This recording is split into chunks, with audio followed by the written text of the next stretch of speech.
Cukup menarik ya. Jadi ini momentumnya tepat sekali di menjelang akhir tahun kita mampu akhirnya menyelenggarakan GIAS tahun 2021 setelah absen 1 tahun di tahun 2020 karena pandemi.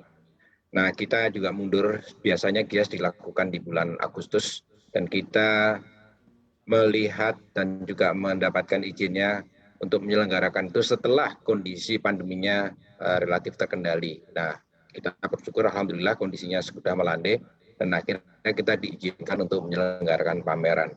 Dan tentunya bukan sekedar pameran saja, tapi sebelumnya juga sudah banyak dilakukan upaya kebijakan dari pemerintah untuk membangkitkan industri otomotif ini.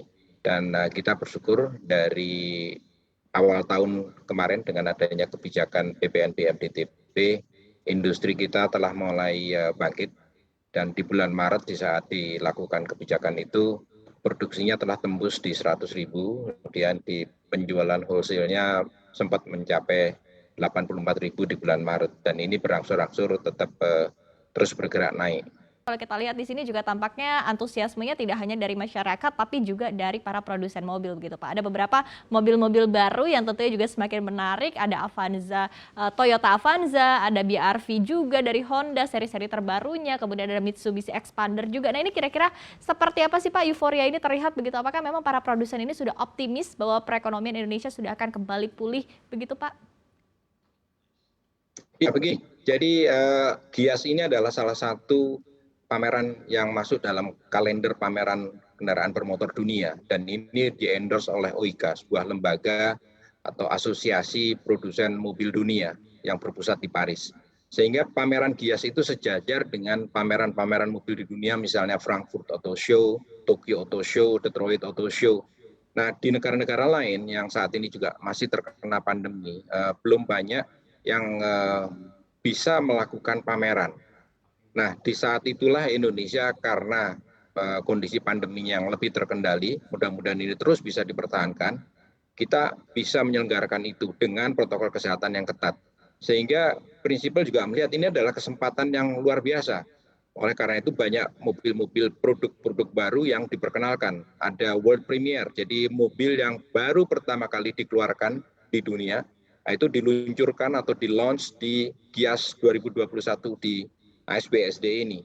Itulah yang menyebabkan para pemain juga tertarik. Ini kesempatan untuk launching yang saat ini eventnya belum banyak negara yang bisa melakukan itu gitu. Nah, di sisi lain juga masyarakat juga menunggu kira-kira produk-produk apa yang muncul. Perlu dicatat ya, produk otomotif ini juga di samping syarat teknologi juga seperti industri fashion.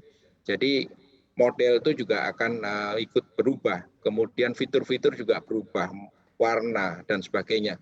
Kalau itu terus dipertahankan tentunya mereka tidak diminati oleh konsumen. Nah, inilah yang menyebabkan kesempatan untuk melakukan peluncuran, launching, memperkenalkan produk-produk baru, teknologi baru, harga baru tentunya misalnya kan. Inilah yang menjadi daya tarik tersendiri bagi prinsipal maupun bagi konsumen dan juga pelaku industri-industri yang lain sebagai pendukungnya. Oke, Pak Kukuh kemudian mungkin seperti apa sih Pak untuk tren-tren kendaraan mobil baru begitu yang menarik juga di GIAS? Apakah memang kendaraan listrik juga sudah mulai mewarnai pameran mobil ini? Kemudian juga kalau kita lihat targetnya Pak dari Gaikindo sendiri seperti apa sih untuk angka penjualan mobil di GIAS ini?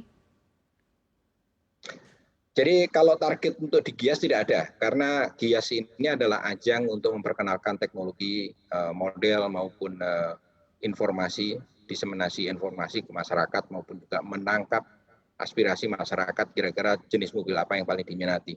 Nah, terkait dengan mobil listrik sendiri, trennya memang mengarah ke kita sedang ramai upaya untuk menurunkan emisi ya, menurunkan emisi gas rumah kaca dan sebagainya. Oleh karena itu muncul mobil-mobil yang lebih hijau, lebih green ya.